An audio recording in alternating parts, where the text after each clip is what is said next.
Hello fellow makeup lovers, how are you guys doing today? I'm so excited for this video because we're going to be playing with the new Glaminatrix Cosmetics Timeless Tones palette.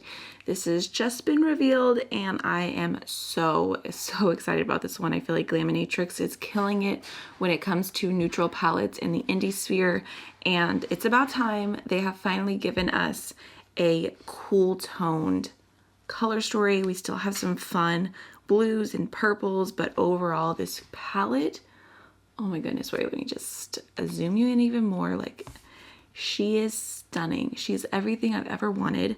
I know a lot of these shades are looking similar on camera, but that's because they are iridescent multi-chromes, so they look very white in the palette, but I promise they're gonna swatch differently. You're gonna see how different they are in just a moment, but I am super excited about this one and I just could not wait to swatch it for y'all. I'm not sure on all of the details just yet because I am filming this before they've revealed it, but I will make sure to have everything in the description box for you. The price, the day it's coming, everything like that. I do have an affiliate code with Glaminatrix Cosmetics you can always use on their website to save, I believe, 10% off. It's just AMYLOVES.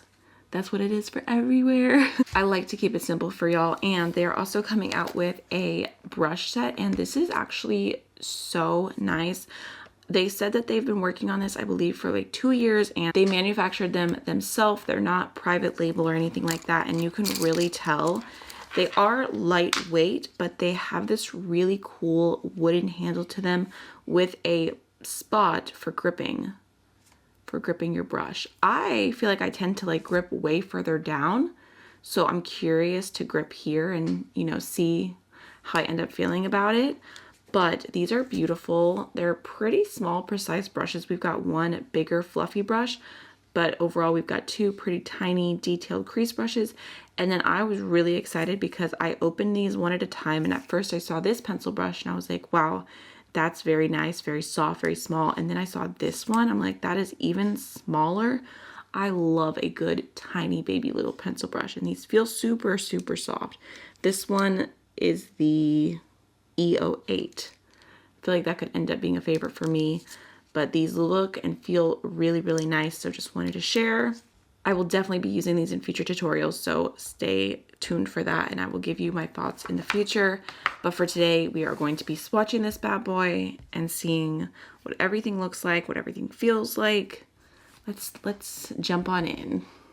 I love how this palette is organized, but I'm kind of torn on how to swatch it because the columns definitely go together by color story, but then the rows go together by iridescent shade, like lightest shade, a mid-tone shade, a deep matte, and then a coordinating shimmer. So I think I'm gonna go by color story. I think that's what I'm gonna do. All right, so starting off, we have Classy, which actually has a green base and a pink iridescent shift to it. We've got Lady, which is a very light tan. Sophisticated, a little bit more of a mid-tone neutral brown. We've got Tasteful. Ooh, that's gorgeous. It's a nice deep neutral brown. Definitely no warm tones in here. Okay, feels nice and smooth. Ooh, that feels smooth too. Okay, I like it. I like it, Picasso. That's what I cannot stop saying right now. And then finishing off that section, we have got Dignified, which just looks like a really beautiful, sparkly kind of silver gunmetal metallic. Moving on to the greens, we've got Effortless, which is a white iridescent shade, but it actually has a green flip to it. Glamour, it's a really beautiful, I would say, sage matte. Classic, a little bit more of a teal, but more subdued. Ooh, that's gorgeous.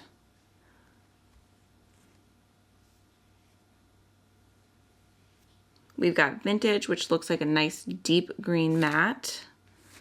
Everlasting. Okay, that's like a very classic, like purpley base with a green shift to it, like a green, teal, and blue. Again, it feels very metallic, and I feel like these shades all have sparkles to them. Super intense. Now moving on to our more blue row. Even though honestly it's kind of like a blurple indigo type row because I feel like I'm seeing purple in all of these shades as well, except for polished. So we've got Expensive, yes, which is a white with a purple shift to it. That one looks slightly more chalky than the other two iridescent shades. We've got Polish, which I would say is just like a true neutral, like grayish shade. Ooh, see, look how intense that is.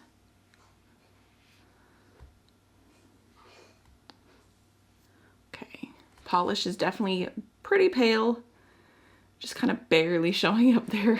We've got Elegant, which is really pretty, kind of that purpley blue tone. Kind of reminds me of the shade Mi Amor from my palette with Adept. We've got Suave, which is a really nice, super deep blue.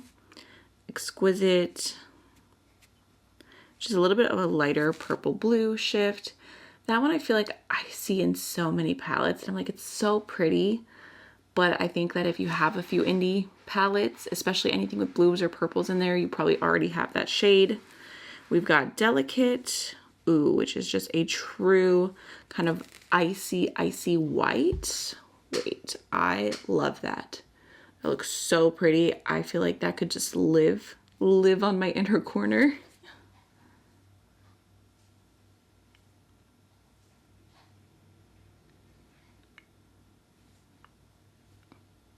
Okay, into it. We've got Refined, which I would say is just a very pale, like beige, white type shade. We've got Vogue, a nice tan mid-tone, which honestly looks pretty close to Sophisticated, maybe just like a little bit lighter. We've got Chic, which looks like just a perfect, super pigmented matte black. And then lastly, we've got Grace, which is like a gunmetal, super sparkly shade. I mean, that's a really nice, just very basic neutral section right there. I like it, but I am feeling like I wish that, I don't know, maybe I wish Everlasting was different, like maybe a little more silver just to go with the vibes of the palette more. I feel like we're missing like a good, more silver-esque shade, but maybe that's just me being biased because I love silver. Ooh, that swatch so smooth. Okay. Oh yeah, okay, that's really pretty. I mean, I think that this matte might be just a little bit warmer than this one for sure. So they are a little bit different, not exactly the same. Overall, definitely think this one is for the neutral lovers who like to have like a little bit of fun, because there are some pops of color, but everything is quite subdued. Let me just pull you out a little bit there. I mean, I think it's really nice. I'm curious to see if this ends up being an absolute favorite for me, because I feel like the Glaminatrix palettes, they just really get me over time. They tend to be something I just reach back for over and over again, especially when I'm pulling for my neutrals. So I'm curious if this will stand out next to my other cool tone palettes, especially because obviously I have created the cool tone neutral palette of my dreams. That was my collab. That's the vibe I was going for. But I think that this could be fun together, honestly. Wait, let's look at it. Let's look at it. There's definitely more soft, subtle tones in the Glaminatrix, which I think could be a good contrast to my palette. And there's more matte options that I think, I don't know, I think these two could actually play really well together. Okay, I'm inspired. The Nearly Natural palette, which is my other favorite from them, with the timeless tones. This is the original, this is the new version. I'll show you both. New version and original, so you can see. Obviously these are the same format, but they're quite different. They've got, you know, they're complete different vibes going on for the warmer neutral lover, grungy neutral lover, cool tone neutral lover. Like, you're both covered here. And then just compared to the old Nearly Natural, because I really, really still love this one so much. There's what those two look like together, just in case you were curious. So overall, really excited about this one. I'm curious to hear what you guys think if you're planning on picking it up.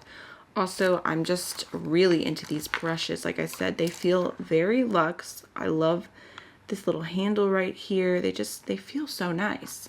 and it's just nice to see a brand that you love expanding and coming out with more things. I'm always excited for them. Oh, and I do always forget to mention it, but Glaminatrix shadows are magnetic, so you can always pull them out, move them around. Oh, especially these are the same exact size as the new Nearly Neutral, so I feel like you could make your perfect neutral palette of warm and cool tones together. That is also a plus. I think you could tell I'm feeling a little bit chatty today, but I hope this video was helpful, and I will see you again very, very soon. Bye!